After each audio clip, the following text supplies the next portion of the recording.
ओम शांति।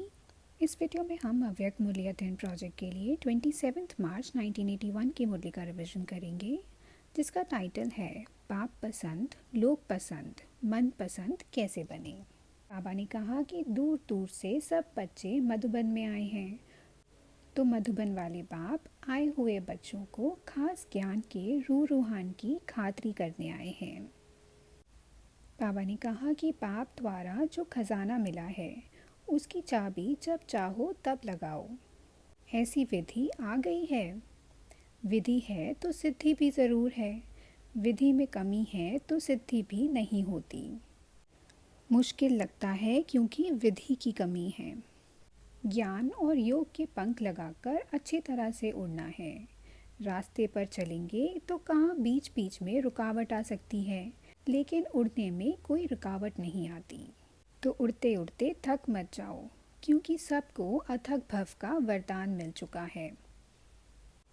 फिर बाबा ने कहा कि अनुभव करना और अनुभव सुनाना सबसे सहज है।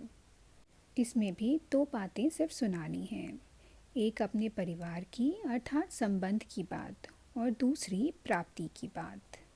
फिर बाबा ने कहा ज्ञान की प्रारब्ध है स्मृति स्वरूप होना, एक रस स्वरूप और नष्ट मोहा स्मृति स्वरूप।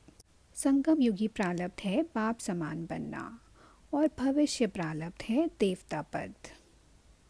बाप समान माना जो बाप के गुण वही बच्चों के गुण, जो बाप का कर्तव्य वही बच्चों का कर्तव्य, जो बाप की स्टेज वही बच्चों की स्टेज। ऐसे संपन्न स्टेज के तख्त नशीन बनना, क्योंकि बहुत समय के संस्कार अभी भरने हैं। इसी को कहेंगे संपन्न जीवन। फिर बाबा ने कहा एक रस माना सदा एक ही संपन्न मूड रहे, क्योंकि वास्तव में बात होती है छोटी, लेकिन सोच सोच कर छोटी बात को बड़ा बना देते हो। सोचने की खातरी नहीं करो, पेपर आया है तो उसे करना है। बेस्ट और वेस्ट सेकंड में जज करो और सेकंड में समाप्त करो। बस चेक करो यह बाप का गुण है या नहीं है, तो बेस्ट में जमा करो और नहीं है तो वेस्ट बॉक्स में डाल दो। फिर बाबा ने कहा कि संगम युग तो है ही मोहब्बत का युग, मेहनत का युग नहीं, मिलन का युग है।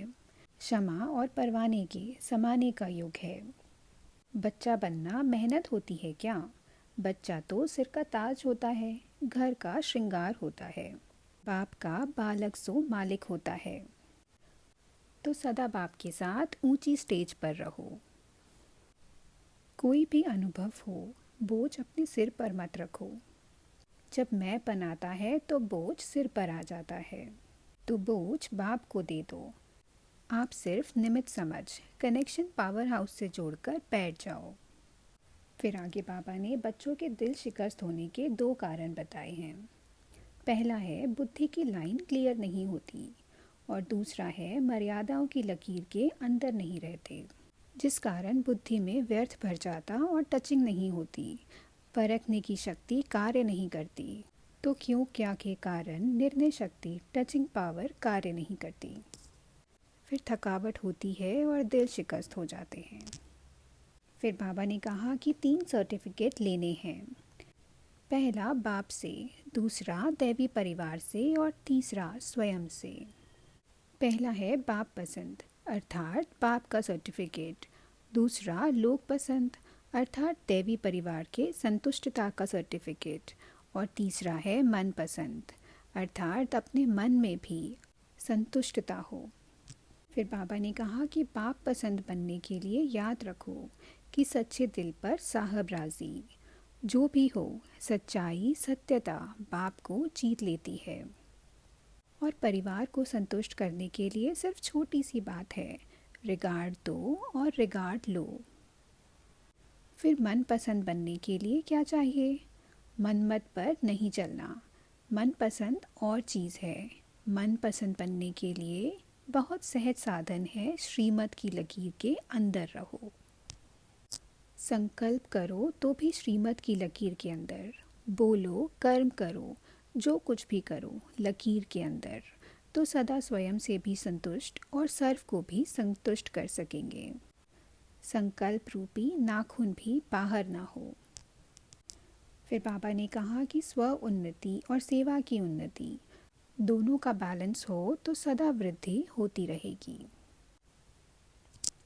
अब अगली वीडियो में हम 29 मार्च 1981 की मुरली का रिवीजन करेंगे, जिसका टाइटल है ज्ञान का सार, मैं और मेरा बाबा। अच्छा, ओम शांति।